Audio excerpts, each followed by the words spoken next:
नमस्कार। डैफोडिल की online classes में एक बार फिर से आप लोगों का स्वागत है। मैं सुखदेव गिलेरी। हम लोग पढ़ रहे हैं भारत की नदियों के बारे में और कल हम लोगों ने पढ़ा था सिंधु नदी तंत्र।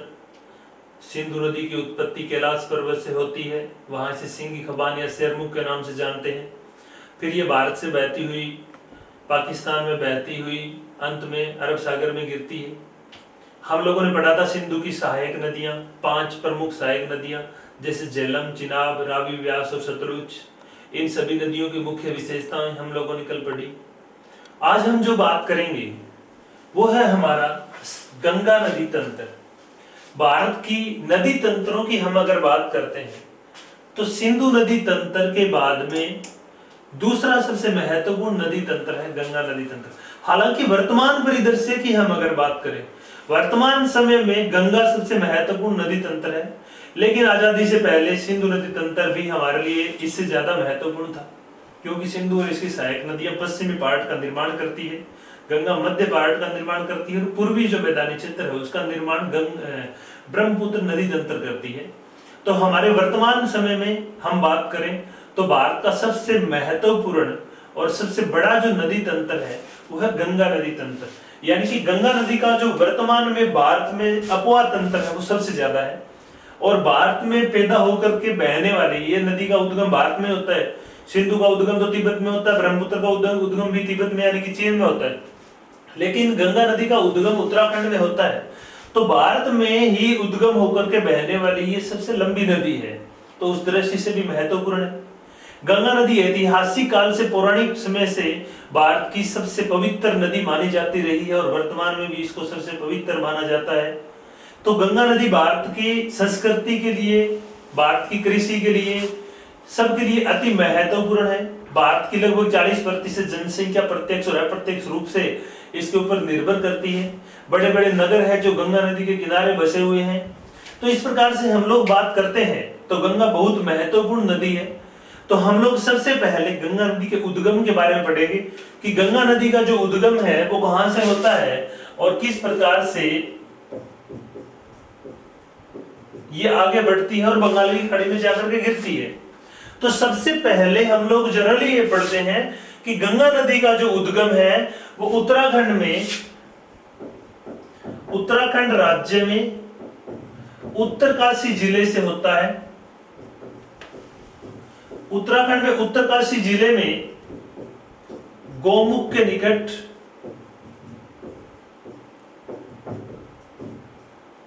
गंगोत्री ग्लेशियर से होता है। ग्लेशियर या हिमनद, हम लोग सामान्यतः बात पढ़ते हैं कि उत्तराखंड में एक ग्लेशियर है, एक हिमनद है जिसका नाम है गंगोत्री। ये गौमुख के नजदीक पड़ता है और इसी गंगोत्री ग्लेशियर से एक नदी निकलती है और ये जो नदी है हम लोग सामान्यतः पढ़ते हैं कि गंगा का उद्गम गंगोत्री से होता है, लेकिन ये बात आपको ध्यान में रखनी है कि गंगा का जो उद्गम है वो गंगोत्री ग्लेशियर से नहीं होता। जो नदी गौमुख के निकट गंगोत्री ग्लेशियर से निकलती है उस नदी का नाम है भागीरथी।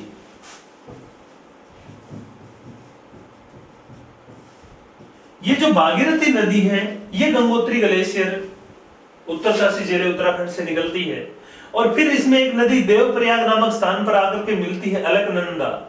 और ये अलकनंदा और भागीरथियों को दोनों का जब संगम होता है तो फिर ये गंगा कहलाती है। तो हमें ये चीज समझनी है कि किस प्रकार से इन नदियों का संगम होता है। तो एक नदी है जो सतोपथ हिमनद से निकलती है। गंगोत्री ग्लेशियर जो है वो केदारनाथ, जो चोटी है केदारनाथ जो धाम है उसके थोड़ा सा उत्तर में पड़ता है। इधर एक धाम है बद्रीनाथ, बद्रीनाथ के उत्तर में पड़ता है सतोपथ हिमनद।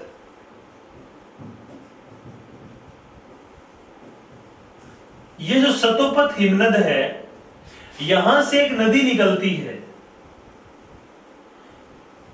इस नदी का नाम है अलकनंदा।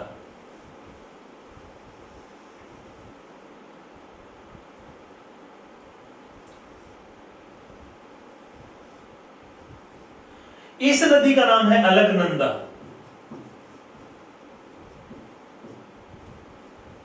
अलकनंदा नदी सतोपद हिमनद से उत्तराखंड में बद्रीनाथ के उत्तर में से निकलती है और ये दोनों नदियां जहां पर मिलती है उस स्थान का नाम है देवप्रयाग। देवप्रयाग में जब अलकनंदा और भागीरथी दोनों नदियां मिलती हैं तो फिर ये जो नदी है, ये जो आगे जो नदी बढ़ती है उत्तराखंड में, इस नदी को हम लोग गंगा बोलते हैं।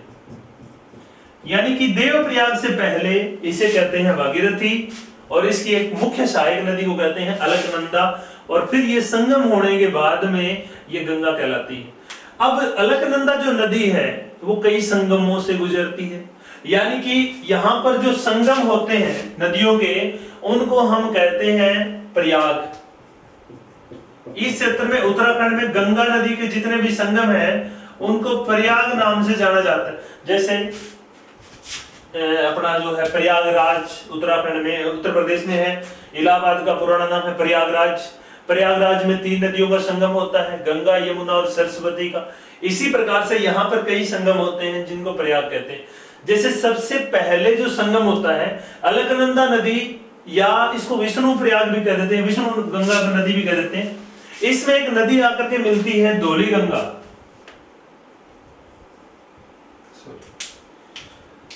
अलकनंदा नदी में सबसे पहले नीति दर्रा के पास से एक नदी निकल करके आके मिलती है, इस नदी का नाम है धौली गंगा। अब ये धौली गंगा जो नदी है वो अलकनंदा नदी में जिस स्थान पर मिलती है उस स्थान का नाम है विष्णु प्रयाग। विष्णु प्रयाग या इसी को हम कहते हैं जोशीमठ।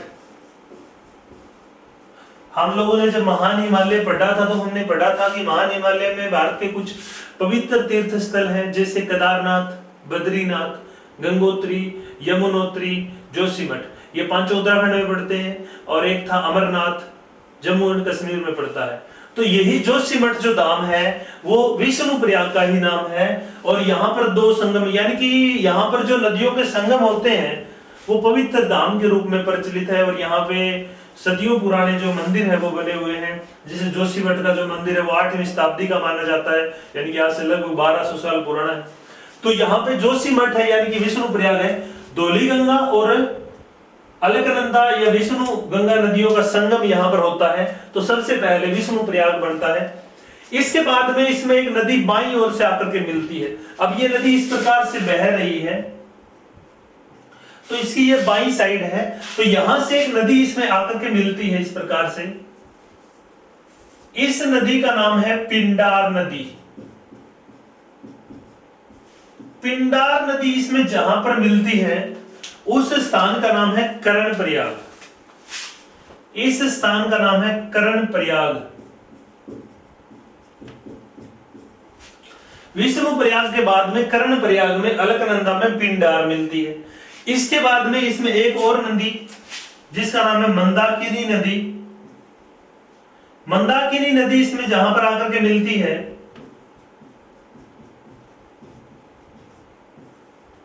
उस स्थान का नाम है रुद्रप्रयाग। इस स्थान का नाम है रुद्रप्रयाग। तो ये हो गए 4 संगम या 4 प्रयाग। अलकनंदा या विष्णु गंगा नदी में सबसे पहले धौली गंगा नदी मिलती है, विष्णु प्रयाग। जहां पर अलकनंदा नदी में पिंडार नदी मिलती है उस स्थान का नाम है कर्णप्रयाग। फिर इसमें मंदाकिनी नदी मिलती है, इस स्थान का नाम है रुद्रप्रयाग। एग्जाम में क्वेश्चन पूछा जाता है कि धौली गंगा और अलकनंदा नदियों के संगम स्थान का क्या नाम है, तो उसका नाम है विष्णु प्रयाग। या यूं पूछ लेगा मंदाकिनी और अलकनंदा नदियां जहां मिलती है उस स्थान का क्या नाम है, तो रुद्रप्रयाग। तो इस प्रकार से ये 4 संगम होते हैं, विष्णु प्रयाग, कर्णप्रयाग, रुद्रप्रयाग और देवप्रयाग। देवप्रयाग में भागीरथी और अलकनंदा दोनों मिलती है और फिर गंगा कहलाती है। अब आपको क्या करना है कि इन 4 संगमों का नाम याद रखना है, मोस्ट इंपोर्टेंट है, क्वेश्चन पूछा जाता है। तो कैसे याद रखेंगे, मैं इसका एक थोड़ा आसान तरीका आपको बताता हूं, या आसान सी ट्रिक है छोटी सी। इसका याद रखने का तरीका है, विष्णु प्रयाग से है वी, कर्णप्रयाग से है कै, रुद्रप्रयाग से है रै या रा, और देवप्रयाग से है दै। ये नाम हो गया विकरात, यानी कि ये जो 4 संगम है उत्तर से दक्षिण की ओर, इनको आप विकरात नाम से याद रख सकते हो। विकरात यानी कि सबसे उत्तर में विष्णु प्रयाग, उसके बाद में उसके नीचे कर्ण प्रयाग, फिर रुद्र प्रयाग यानी कि रा से और दै से देव प्रयाग। इस प्रकार से विकरात, इन आपको विकरात नाम से इन सभी चारों संगमों को आप याद रख सकते हो। देव प्रयाग यानी कि लास्ट में दै है, भागीरथी और अलकनंदा दोनों मिलती है। पहला संगम में धौली गंगा और अलकनंदा मिलती है विष्णु प्रयाग, फिर इसमें पिंडार मिलती है बाईं ओर से, और फिर इसमें दाईं ओर से मंदाकिनी मिलती है, और ये अंत में गंगा बन जाती है। इसके बाद में देव प्रयाग, बाद में गंगा जो आगे बढ़ती है ऋषिकेश, फिर हरिद्वार, फिर आगे मैदानों में प्रवेश करके उत्तर प्रदेश, बिहार, झारखंड और बंगाल से होती हुई आगे बंगाल की खाड़ी में जाती है। तो इसमें यहाँ तो संगमों की और इसकी उत्पत्ति की बात हो गई। ये इसका कॉन्सेप्ट बड़ा इंपॉर्टेंट है कि गंगा नदी की उत्पत्ति और इसके संगम जो है, इससे संबंधित प्रश्न आते हैं। अब हम लोग एक चीज और जो यहाँ पर इंपॉर्टेंट है जो पढ़ते हैं कि भागीरथी नदी में एक नदी आकर के मिलती है, जिस नदी का नाम है बिलांगना। भागीरथी नदी में एक बाईं ओर से नदी आकर के मिलती है, इस नदी का नाम है बिलांगना नदी।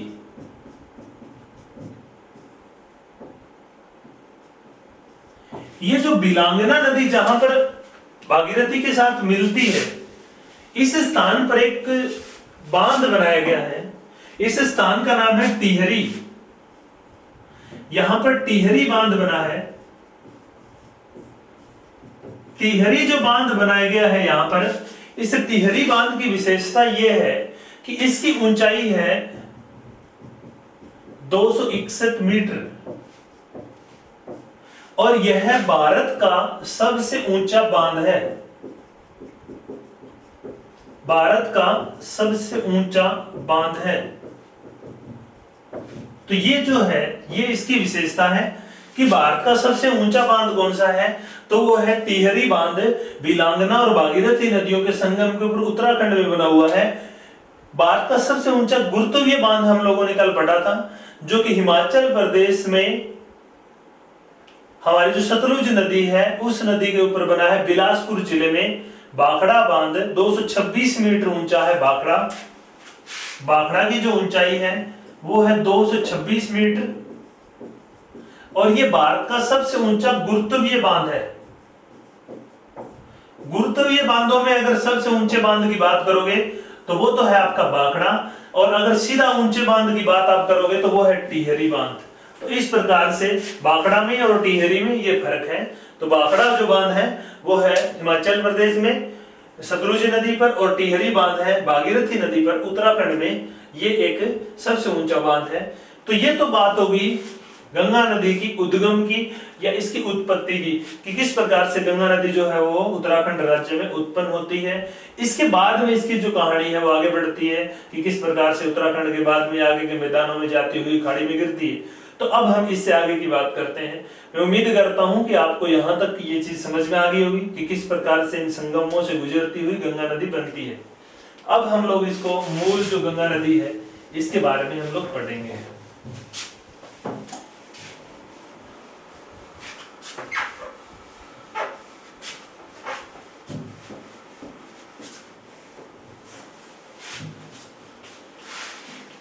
तो यहां तक हम लोगों ने पढ़ा कि उत्तराखंड जिले में उत्तरकाशी से गंगा निकलती है।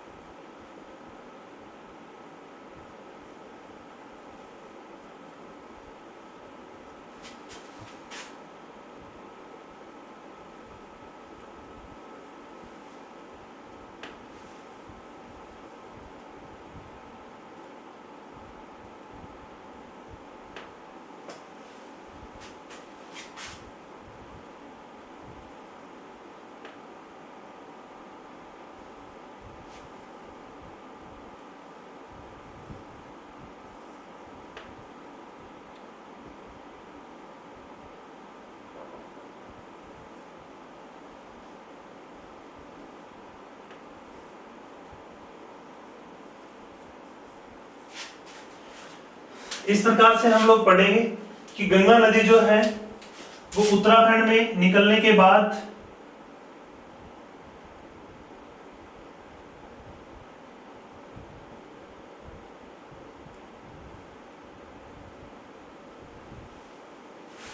जैसे आगे बहती है,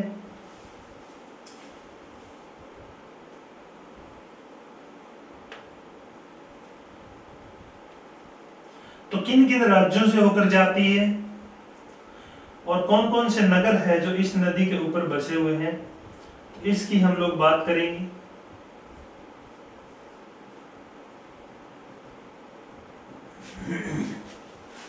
अब गंगा नदी जो है ये उत्तराखंड से निकलती है।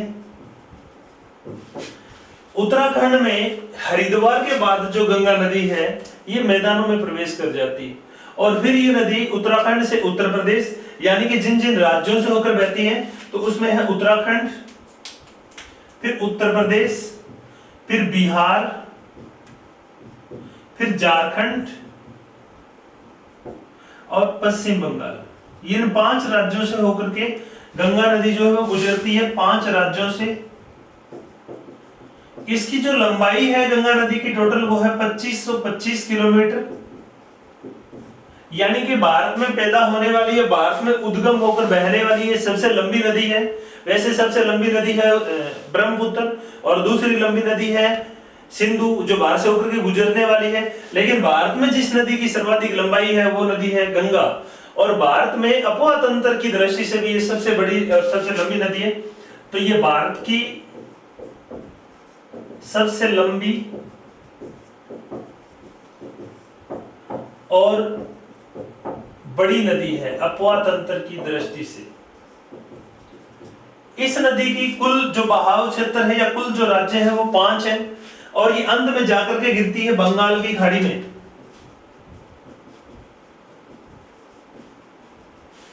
गंगा नदी जो है ये नदी पश्चिम बंगाल राज्य में एक स्थान का नाम है फरक्का। फरक्का नामक स्थान पर जाने के बाद में 2 शाखाओं में बढ़ जाती है, यानी कि ये जैसे यहां पर गंगा है, शुरू में यहां पर ये भागीरथी थी, नाम याद रखना आप लोग, और इसकी सहायक थी अलकनंदा। अब ये गंगा नदी देवप्रयाग के बाद में पश्चिम बंगाल का एक स्थान है फरक्का। यहां फरक्का नामक स्थान तक तो ये गंगा रहती है। इसके बाद में ये जो स्थान है फरक्का, यहां फरक्का बैराज बनाया गया है और यहां से बंगाल में फरक्का नहर निकाली गई है और इसका जो पानी है वो भागीरथी नदी की ओर जो है वो डाला जाता है। तो यहां से इसकी 2 शाखा हो जाती है। इस एक शाखा का नाम है हुगली, हुगली, और एक जो इसकी शाखा मेन शाखा जो है जो बांग्लादेश में प्रवेश कर जाती है इसका नाम है भागीरथी। अब यहां पर समझने वाली बात है, आप लोग ध्यान देना कि जब फरक्का नामक स्थान पर ये 2 वितरिकाओं में बढ़ जाती है। अब ये नाम भी इंपॉर्टेंट है, 2 वितरिकाओं में यह बढ़ जाती है।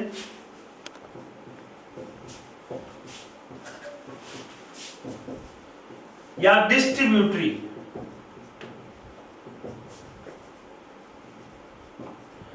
वितरिकाएं या डिस्ट्रीब्यूटरी। एक होती है वितरिका, एक होती है सहायक। सहायक तो जितनी भी नदियों से पानी लेके आती है, इसकी सबसे बड़ी सहायक यमुना है, फिर घाघरा, गंडक, कोसी, जितनी भी नदियां हैं वो तो इसकी सहायक है। लेकिन फरक्का नामक स्थान पर जाने के बाद में ये 2 शाखाओं में बढ़ जाती है, यानी कि वितरिका हो जाती है, और ये दोनों शाखाएं फिर बंगाल की खाड़ी में जाकर के इसका जल है वो वितरण करती है, इसका जल ले जाकर के बंगाल की खाड़ी में डालती है। तो इसको हम कहते हैं वितरिकाएं। तो इसकी 2 वितरिकाएं कौन सी है, एक हुगली है और एक है भागीरथी। तो ये क्वेश्चन भी पूछा गया है कि हुगली नदी गंगा नदी की क्या है, सहायक है, वितरिका है। तो हुगली नदी क्या है, गंगा नदी की एक है वितरिका है। ये इंपॉर्टेंट है। अब हुगली नदी तो पश्चिम बंगाल से होकर के और बंगाली खाड़ी में गिर जाती, लेकिन जो भागीरथी नदी है, यानी कि शुरुआत में जहां से निकलती है ये गंगोत्री से, तो इसका नाम भागीरथी था, और जब बंगाल में जाकर के बढ़ती है तो फिर भागीरथी बढ़ जाता है। फिर भागीरथी नदी को बांग्लादेश में एक और नाम देते हैं, ये इंपॉर्टेंट है। बांग्लादेश में भागीरथी नदी का नाम है पद्मा। बांग्लादेश में इसे कहते हैं पद्मा। फिर इसमें एक नदी आकर के मिलती है पूर्व की ओर से, इस नदी का नाम है जमुना, यानी कि ब्रह्मपुत्र नदी को बांग्लादेश में बोलते हैं जमुना। इसमें जमुना नदी मिलती है, जमुना नदी के बाद में भी इसको पद्मा कहते हैं। फिर इसमें एक नदी आकर के मिलती है मेघना, पूर्व भारत से एक नदी इसमें आकर के मिलती है मेघना। और फिर अंत में जब ये नदी समुद्र में गिरती है, बंगाल की खाड़ी में गिरती है गंगा, तो ये मेघना के नाम से गिरती है। यानी कि बंगाल की खाड़ी में ये हुगली और मेघना के नाम से ही जाती है, यानी कि पद्मा जो है वो मेघना में विलीन हो जाती है। और फिर ये दोनों नदियां गिर करके और बंगाल की खाड़ी में यहाँ पर सुंदरबन डेल्टा का निर्माण करती है, जो विश्व का सबसे बड़ा डेल्टा है। तो ये जो डेल्टा है इसका नाम है सुंदरबन।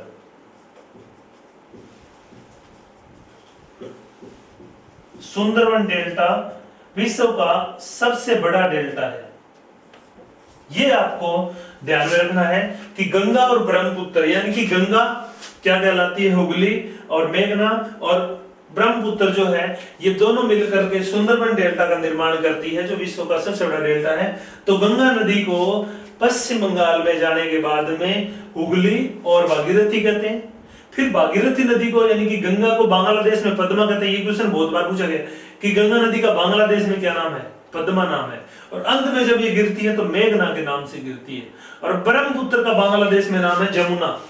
तो यहां पर जाने के बाद में इस प्रकार से गंगा नदी के नाम है वो स्थानीय नाम बदल जाते हैं। तो ये तो गंगा नदी इस प्रकार से 5 राज्यों से बहती हुई और बांग्लादेश में बहती हुई अंत में बंगाल की खाड़ी में गिरती। अब हम बात करते हैं कि गंगा नदी की जो सर्वाधिक लंबाई है वो है उत्तर प्रदेश में।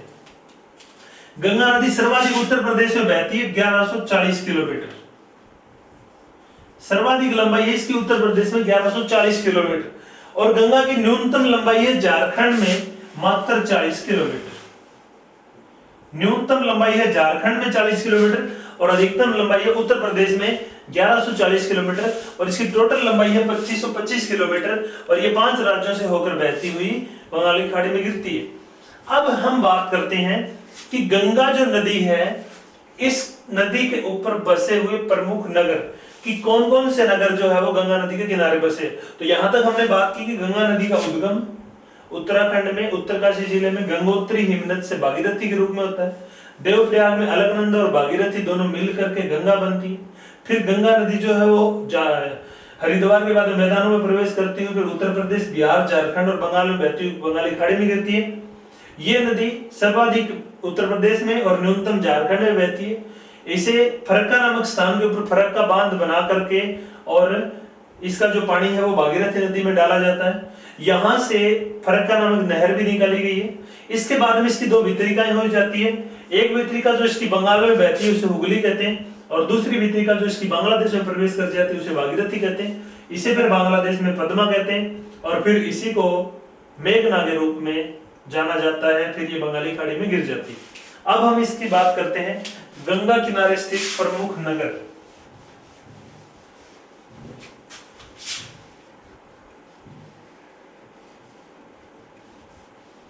गंगा किनारे बसे मुख्य नगरों की अगर हम बात करें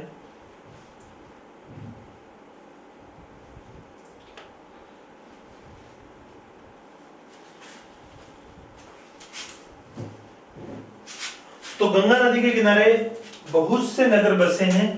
जैसे उत्तराखंड में एक नगर का नाम है ऋषिकेश, दूसरा नगर है हरिद्वार, शिवालिक और मध्य हिमालय के बीच में द्वार जो घाटियां होती है उनमें हरिद्वार बसा है। इसके बाद में गंगा नदी जो है वो जब आगे बढ़ती है तो उत्तर प्रदेश का नगर है इसके ऊपर कानपुर। इसके बाद में जहां पर इनका संगम होता है यहां पर नगर का नाम है प्रयागराज। प्रयागराज को हम लोग बोलते हैं इलाहाबाद, आजकल तो इसका नाम बदल दिया। पहले इसे इलाहाबाद कहते थे। प्रयागराज, प्रयागराज के बाद में इसके किनारे दूसरा जो नगर बसा है उसका नाम है वाराणसी।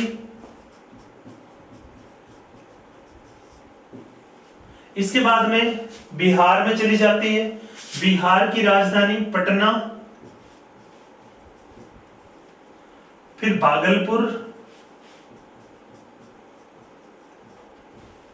और फिर हुगली नदी के किनारे, यानी कि अब बात आ जाती है हुगली की। हुगली नदी के किनारे है पश्चिम बंगाल की राजधानी कोलकाता। अब इसमें पेपर में पूछा जाता है कि कोलकाता नगर किस नदी के किनारे बसा है, तो कोलकाता नगर हुगली नदी के किनारे बसा है। पश्चिम बंगाल की राजधानी है कोलकाता, और हुगली नदी कोलकाता के बिल्कुल बीचों बीच जाती है, और यहीं पर हुगली नदी पर एक विश्व प्रसिद्ध हावड़ा ब्रिज बना है। हावड़ा ब्रिज हुगली नदी के ऊपर ही कोलकाता में बना हुआ है। तो ये कुछ प्रमुख नगर हैं जो गंगा नदी पर बसे हुए हैं। ऋषिकेश और हरिद्वार उत्तराखंड के दो नगर हैं।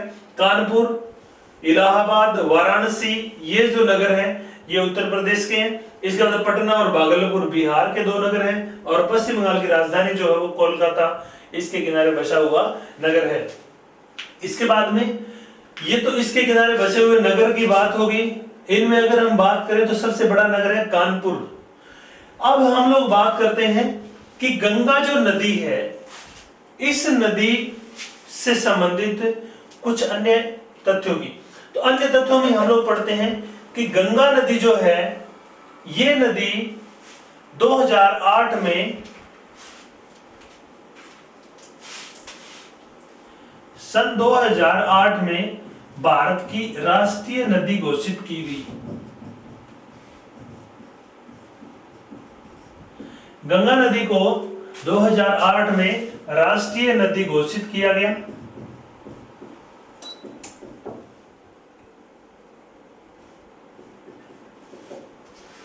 तो गंगा भारत की राष्ट्रीय नदी है। कब घोषित किया था? 2008 में। इसके बाद में सन 2017 में उत्तराखंड हाई कोर्ट का एक निर्णय आया था। उत्तराखंड उच्च न्यायालय का एक निर्णय आया था। इसमें गंगा और यमुना नदियों को, गंगा और यमुना नदियों को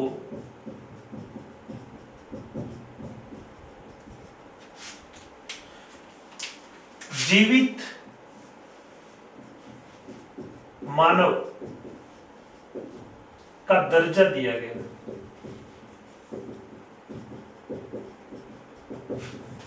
भारत की पहली ऐसी नदियां थी दोनों जिनको जीवित मानव का दर्जा दिया गया। यानी कि इसका मतलब यह है कि 2017 में उत्तराखंड हाई कोर्ट ने यह कहा कि गंगा और यमुना जो नदियां हैं, इन नदियों को वही अधिकार मिलेंगे, वही इसके जो कर्तव्य होंगे, यानी कि इसके वही अधिकार होंगे जो एक जीवित मनुष्य के होते हैं। तो एक मनुष्य के बराबर इसके अधिकार निर्धारित किए। किसने? उत्तराखंड उच्च न्यायालय ने। तो 2017 में उत्तराखंड उच्च न्यायालय द्वारा गंगा और यमुना दोनों नदियों को जीवित नदियों या जीवित मानव का दर्जा जो है वो प्राप्त दिया गया या दर्जा दिया, और 2008 में इसे भारतीय राष्ट्रीय नदी घोषित किया गया। इसके बाद में 1 जुलाई 2016 को 1 जुलाई 2016 को एक योजना चलाई गई भारत सरकार द्वारा, जिसका नाम है नमामि गंगे परियोजना।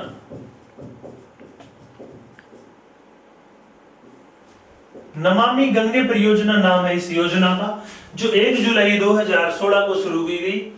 इस योजना का जो उद्देश्य है वो है गंगा नदी की स्वच्छता और सफाई, स्वच्छता, सफाई और संरक्षण। गंगा नदी की साफ सफाई और इसके संरक्षण के लिए 1 जुलाई 2016 को एक नई परियोजना की शुरुआत की गई जिसका नाम है नमामि गंगे परियोजना। इसके अंतर्गत गंगा नदी के किनारे जो भी इस प्रकार के उद्योग जो गंगा नदी में केमिकल या अवशिष्ट डालते हैं उनको इस प्रकार की हिदायत दी गई कि वो जो केमिकल या पानी जो डालते हैं उसको परिशोधन करके डालें, और इसके किनारे जो है वो 2 किलोमीटर के एरिया के अंदर वृक्ष लगाने का प्रावधान किया गया। इस प्रकार से नमामि गंगे जो परियोजना है वो एक बहुत ही महत्वपूर्ण परियोजना है। और हाल ही में भारत में जो वृक्षों की बढ़ोतरी दर्ज की गई है, जो भारत की नई वन रिपोर्ट आई है उसके अंतर्गत भारत में वृक्षों में वृद्धि दर्ज की गई है, उसका एक कारण नमामि गंगे परियोजना को भी माना गया कि नमामि गंगे परियोजना के अंतर्गत इस नदी के और इसकी सहायक नदियों के चारों ओर जो पेड़ लगाए जा रहे हैं उसके कारण भारत में वृक्षों में वृद्धि दर्ज हुई है। और इसके कारण भारत में CO2 यानी कि कार्बन डाइऑक्साइड के उत्सर्जन में 25% की कमी दर्ज की गई है। ये आंकड़ा संयुक्त राष्ट्र द्वारा दिया गया है, यानी कि एक बहुत महत्वपूर्ण बात है कि एक परियोजना है नमामि गंगे और एक परियोजना है हरित राजमार्ग योजना। हरित राजमार्ग योजना यानी कि राजमार्गों के लिए चलाई गई है। राजमार्गों के दोनों ओर पेड़ लगाने के लिए ये योजना शुरू की गई थी, और आजकल जितने भी राष्ट्रीय राजमार्ग यानी कि NH बन रहे हैं उनके दोनों ओर पट्टियों में पेड़ लगाए जाते हैं। इस योजना का नाम है हरित राजमार्ग योजना और एक है नमामि गंगे योजना। इन दोनों ही योजनाओं की संयुक्त राष्ट्र द्वारा सराहना की गई कि भारत ने जो 25% CO2 के उत्सर्जन में कमी की है उसका कारण है ये दो योजनाएं। तो ये नमामि गंगे योजना जिसमें गंगा नदी की सफाई के लिए इसको चलाया गया है। हाल ही में चंबल नदी का जो क्षेत्र है वो भी इसके अंतर्गत शामिल कर लिया है। तो वैसे तो गंगा नदी की सफाई के लिए परियोजना 1985 चल रही है। 1985 में गंगा एक्शन प्लान शुरू किया गया था। गंगा एक्शन प्लान की शुरुआत जो है वो हुई थी 1985 में, और आज तक इस पर 4,000 करोड़ रुपए खर्च किए जा चुके हैं गंगा एक्शन प्लान पर। लेकिन इस प्लान का, इस योजना का कोई खास लाभ नहीं मिला। तो इस योजना में यानी कि नमामि गंगे योजना में 2016 में ये घोषणा की गई कि 2020 तक 20,000 करोड़ रुपए इस योजना पर खर्च किए जाएं और गंगा और उसकी सहायक नदियों की सफाई है या उसका संरक्षण है वो किया जाए। तो ये तो है नमामि गंगे योजना। इसके अलावा एक और योजना जो इस नदी से जुड़ी हुई है उसका नाम है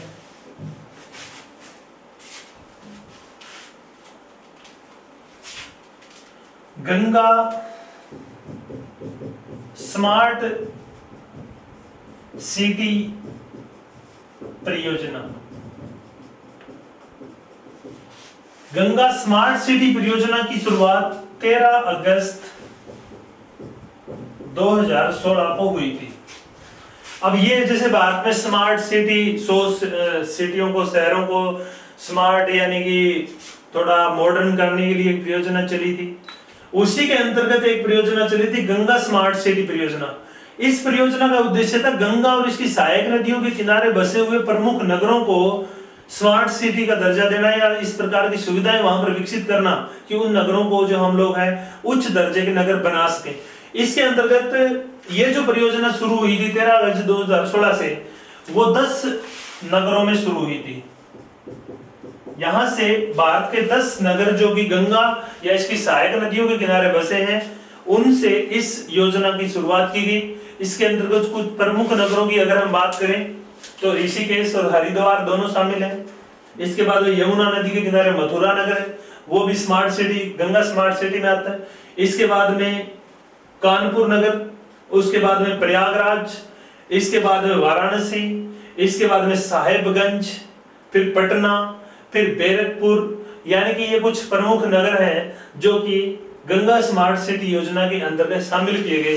तो इस प्रकार से ये एक योजना है गंगा स्मार्ट सिटी योजना। इसमें कितने नगर शामिल किए गए? 10 नगर। नमामि गंगे क्या है? नमामि गंगे परियोजना का शुरुआत 2016 में हुई थी। ये गंगा की संरक्षण और सफाई के लिए चलाई गई एक योजना है, और गंगा नदी को राष्ट्रीय नदी का दर्जा दिया गया था 2008 में, और 2017 में उच्चतम न्यायालय, उत्तराखंड उच्च न्यायालय ने गंगा नदी को जीवित मानव का दर्जा दिया कि गंगा नदी को वही अधिकार मिलने चाहिए जो एक जीवित मनुष्य को मिलते हैं, गंगा और यमुना नदी को। इस प्रकार से ये 3-4 जो है वो आप लोगों के लिए इंपॉर्टेंट है। गंगा स्मार्ट सिटी योजना, राष्ट्रीय नदी कब घोषित किया, गंगा को जीवित नदी कब घोषित किया गया, मोस्ट इंपोर्टेंट है। यस, नमामि गंगे योजना की शुरुआत कब हुई, ये भी इंपॉर्टेंट है। तो ये गंगा नदी से जुड़ी हुई कुछ महत्वपूर्ण परियोजना है। एक नमामि गंगे योजना, दूसरा राष्ट्रीय नदी कब घोषित किया गया, तीसरा जीवित नदी कब मानव घोषित कब किया गया, और चौथा है स्मार्ट सिटी परियोजना की शुरुआत है वो कब हुई थी। तो ये महत्वपूर्ण योजनाएं हैं। तो आज हम लोगों ने पढ़ा गंगा नदी की उत्पत्ति, ये नदी किन किन राज्यों से बहती है और ये नदी किस सागर में गिरती है। इसके बाद में इसका जो नेक्स्ट पार्ट बचता है वो बचता है गंगा नदी और इसकी सहायक नदियां, यानी कि इसकी सहायक नदियों के बारे में हम लोग पढ़ेंगे। लेकिन आज का जो टॉपिक है वो आपका इतना ही रहेगा कि गंगा नदी की उत्पत्ति जो है वो उत्तराखंड में उत्तरकाशी जिले से होती है, गंगोत्री से भागीरथी निकलती है और सतोपथ हिमनद से अलकनंदा निकलती है। दोनों नदियां देवप्रयाग में मिलकर के आगे बढ़ती है तो गंगा कहलाती है। फिर गंगा नदी उत्तर प्रदेश, बिहार, झारखंड और बंगाल से बहती हुई आगे जाकर के बंगाली खाड़ी में गिरती है। गंगा नदी फरक्का नामक स्थान पर 2 वितरिकाओं में बढ़ जाती है, एक वितरिका हुगली और दूसरी इसकी वितरिका भागीरथी कहलाती है। फिर गंगा नदी को बांग्लादेश में कहते हैं पद्मा, और पद्मा नदी फिर जमुना में मिल जाती है, फिर मेघना में मिल जाती, फिर ये मेघना के नाम से गिरती है और सुंदरबन डेल्टा का निर्माण करती है जो विश्व का सबसे बड़ा डेल्टा है। गंगा नदी के किनारे बसे प्रमुख नगरों में ऋषिकेश, हरिद्वार, कानपुर, प्रयागराज, वाराणसी, पटना, भागलपुर और पश्चिम बंगाल की राजधानी कोलकाता है। गंगा नदी जो है इसकी कुछ महत्वपूर्ण परियोजनाएं हैं, जैसे नमामि गंगे, जैसे राष्ट्रीय नदी, जैसे जीवित मानव इसको घोषित किया गया, ये स्मार्ट सिटी परियोजना जो है वो इससे चल रही है। तो आज का जो टॉपिक है वो हमारा इतना ही रहेगा। कल हम इस नदी की सहायक नदियों के बारे में पढ़ेंगे। आज का टॉपिक आप लोगों को कैसा लगा ये जरूर बताएं। अगर आपको वीडियो अच्छा लगा है तो वीडियो को लाइक और शेयर करें, और अगर आप लोगों ने चैनल को सब्सक्राइब नहीं किया है तो आप लोग डैफोडिल ऑनलाइन क्लासेस चैनल को सब्सक्राइब करें। धन्यवाद।